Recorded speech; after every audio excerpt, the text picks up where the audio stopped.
Friends, it's T-Man, and we're gonna do another educational video on the pump, my friends. Because hey, you know the debunking guy is back. He's gonna debunk.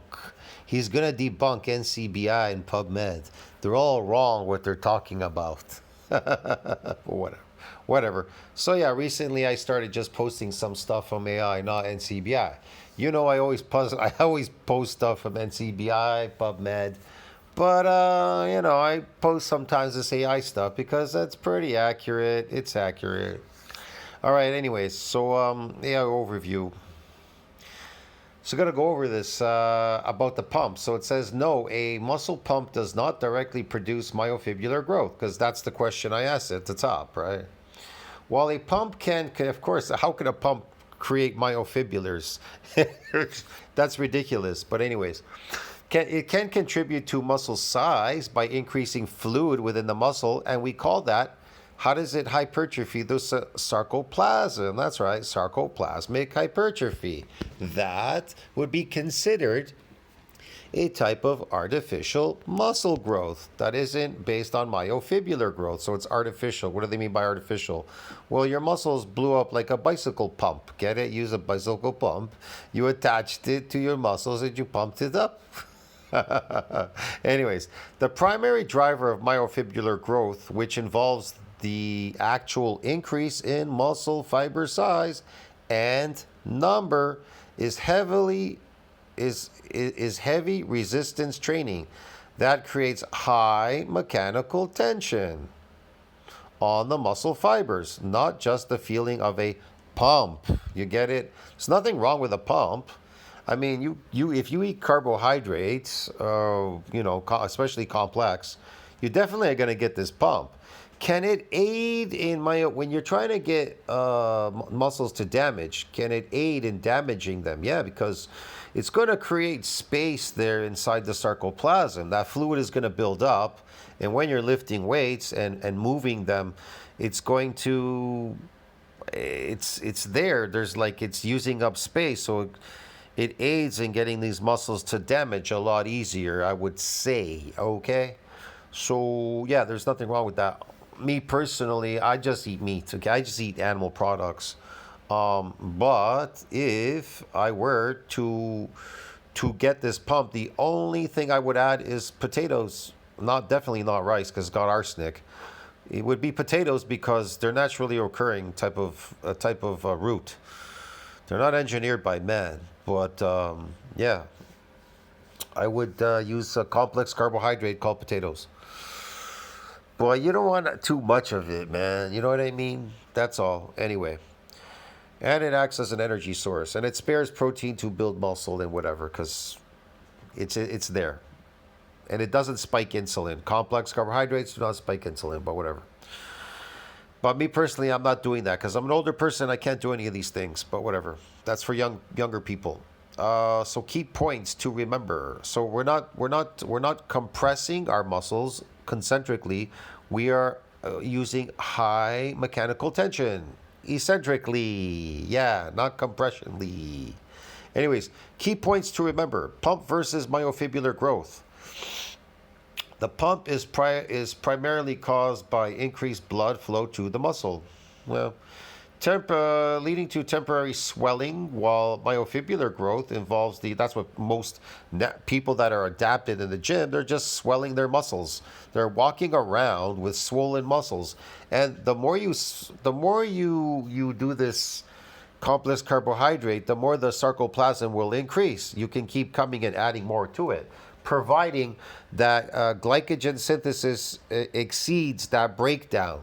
If it exceeds that breakdown every time you go to the gym, then the sarcoplasm will increase and keep increasing. Just like your bulk diets, eating fat, the muscle cells will keep increasing because they keep getting fatter.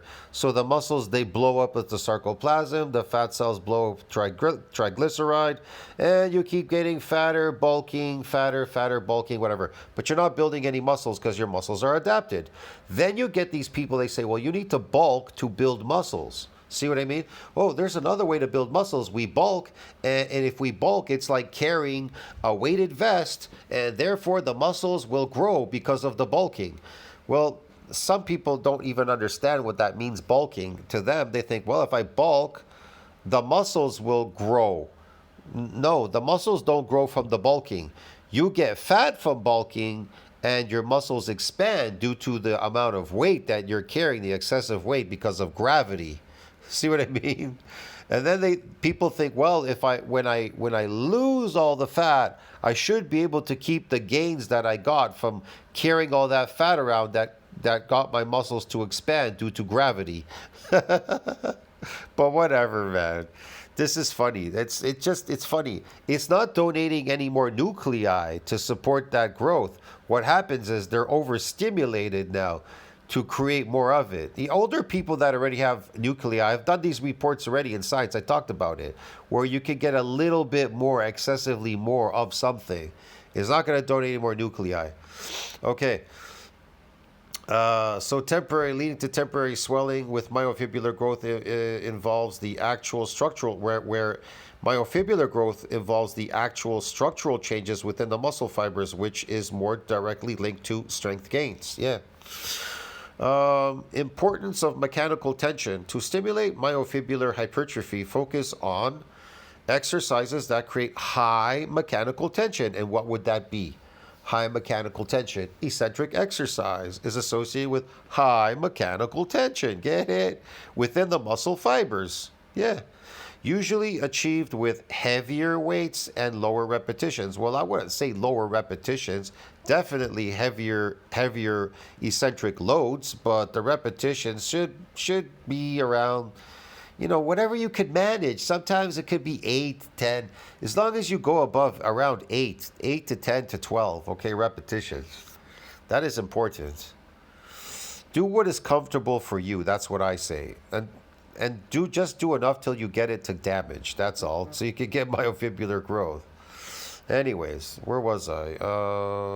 Pump versus growth. The last one here. Sarcoplasmic hypertrophy. While not as substantial as myofibrillar growth, a pump can contribute to temporary. Well, it says while not as substantial as myofibrillar growth. No, sarcoplasmic hypertrophy. I've done it, and believe me, you can gain a lot of weight. Like you could gain a lot of poundage. It's ridiculous. You literally could have like small muscles, and you are just carrying sarcoplasmic hypertrophy. I'm not joking. You may not have even built any myofibrillars, and it's all sarcoplasmic. It's crazy. That's why you see these people on steroids. They shrink. They shrink because it's the sarcoplasm. And even these competitors, you hear them sometimes, they complain, oh, I went to sleep last night, I lost 10 pounds. How the hell do you lose 10 pounds of myofibrillars? They don't just disappear if you build them. Get it? Listen to me. Myofibrillar growth, if you build myofibrillars, they don't just disappear. Like, I went to sleep last night, I'm on steroids, I went to sleep last night and 10 pounds of muscle, I lost 10 pounds of muscle. You don't lose 10 pounds of myofibrillar. You may have lost 10 pounds of sarcoplasmic hypertrophy.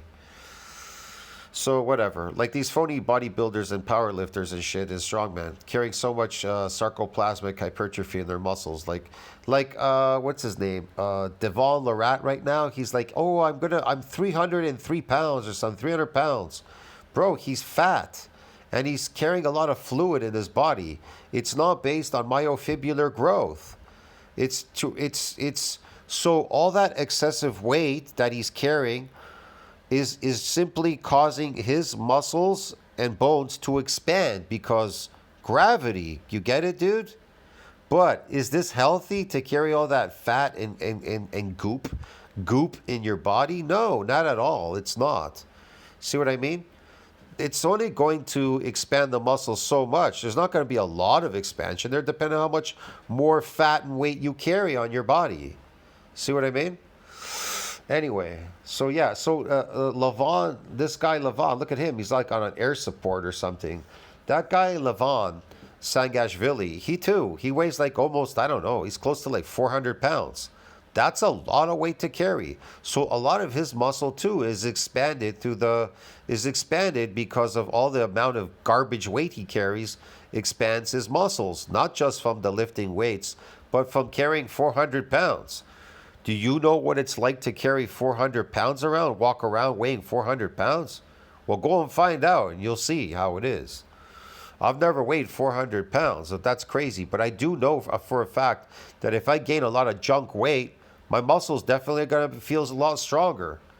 The sarcoplasmic hypertrophy doesn't make you stronger, but the weight of it, if you carry 20 pounds of sarcoplasmic or 30 pounds, let's say you put on 30 pounds sarcoplasmic hypertrophy, well, that's going to weigh down on your body, so your muscles must expand bigger.